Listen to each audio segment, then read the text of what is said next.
Hey, what's going on? This is Adam22 from the ComeUp.com, and I'm here to tell you about our new iPhone app. So if you ride BMX, you probably already know about the ComeUp.com. It's the #1 BMX website, and it's the only website that keeps you up to date on everything that's going on in the BMX world. What you might not know is that we have a brand new iPhone app. So what you're going to want to do is load up the App Store on your iPhone, go into the search feature, search TCU BMX, and then it'll pop right up the Come Up iPhone app. Hit the download button, and boom, it's on your phone. Okay, so everything in the app should seem pretty self-explanatory, but there's a couple of cool things that you can do in the app that you can't do on the website, and I just wanted to explain it for everybody. So when you first open the app, everything looks pretty self-explanatory, but once you actually go into a post, there's a row of 5 buttons, and I'm going to explain what those 5 buttons do. So the first button is a little star icon. When you click that, that's the favorites button. It adds that video to your favorites list. So then when you click on the favorites tab, it automatically appears in the list. So pretty much any video that you watch that you really like, you click that button, it adds it to the favorites tab, so it's easy for you to revisit it. The next icon is the list button. When you click on this, it's going to tell you that you don't have any lists yet because you haven't created any yet. So what you do is you click that plus sign, and that's going to enable you to create a list. So today, for instance, BSD dropped a really great web video, and I decided that I wanted to create a BSD list for all my favorite BSD web videos.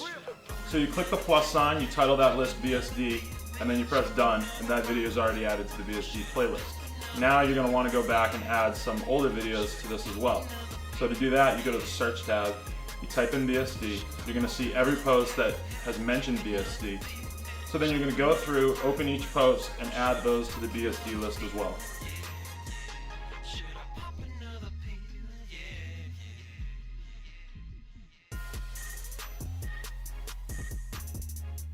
The other 3 buttons are pretty self-explanatory.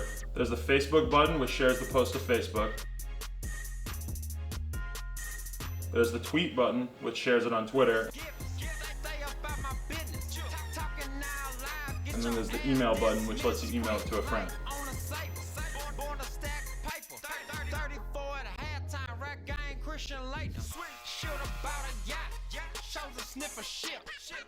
But one thing to keep in mind is that if you don't feel like using the Facebook button and you plan on leaving a comment, when you leave a comment, just leave that box clicked and it'll automatically share it to your Facebook wall. Going back to the favorites tab, once you're in there, there's a couple of different ones. There's the categories, which lets you look at videos specifically or news specifically. And then there's the tags, which basically shows you all the most popular things that we've blogged about over the years. So you have company names, you have riders, and you can use that to sort through all your favorite stuff. So then finally we have the playlist section. Now playlists are basically the same as lists, except we created them for you. There's an OSS playlist, there's a TCU exclusives playlist, there's a TCU staff favorites playlist, and there's a Flatland playlist right now. Now we're probably going to add a lot more over time, but right now that just lets you sort through those videos more easily. Okay, so hopefully that clears things up and helps you get even more value out of the TCU iPhone app. And hey, if you like the app as much as we do, click the like button, leave a comment, click the subscribe button, and share it on Facebook, Twitter, and Instagram. We'd really appreciate it. And if you've ever dreamed of having a shirt with this handsome devil on it, then you can hit up www.comeup.bigcartel.com. Right?